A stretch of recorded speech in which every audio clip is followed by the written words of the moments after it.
Bonjour à tous et bienvenue dans votre journal des produits de bourse de l'Obstat du lundi 1er juillet.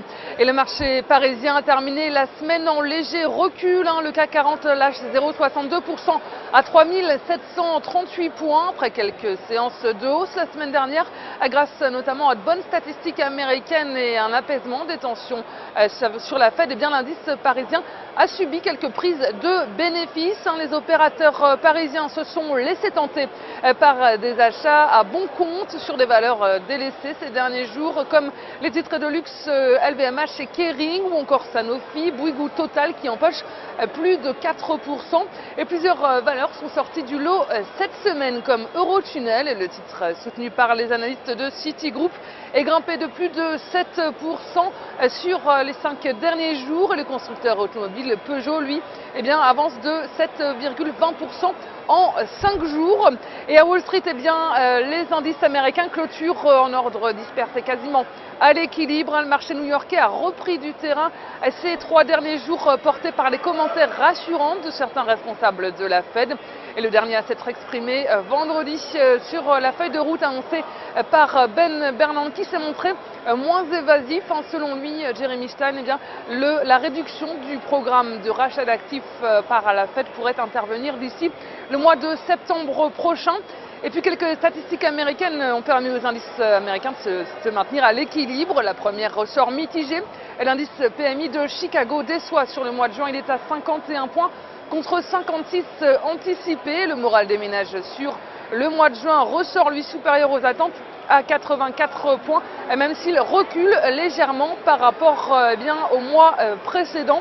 Et la faiblesse des valeurs technologiques a pesé sur la tendance. Beaucoup de mauvais résultats avec, pour commencer, l'entreprise de conseil Accenture qui lâche 11% après un chiffre d'affaires moins bon que prévu et un bénéfice revu à la baisse. Et IBM lâche également 3,15%. Et le fabricant de smartphones BlackBerry est en chute libre, à moins 25% après une baisse inattendue de ses services de son exercice sur le premier trimestre 2013-2014. Et il a prévenu que cela n'allait pas s'améliorer pour le trimestre suivant.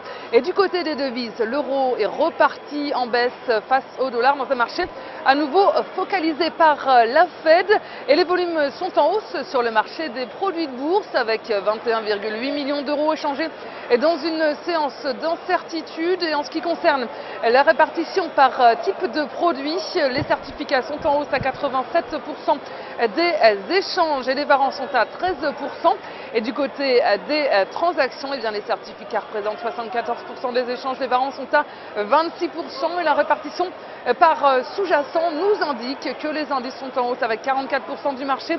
Les actions sont en repli à 50%. Et selon la répartition des transactions sur les varants, les indices représentent 39% des échanges, les actions sont à 56%. Le taux de change et les autres varants, le taux de change est à 1% et les autres varants sont à 4%. Et la valeur du jour, c'est aujourd'hui la société de services informatiques Capgemini.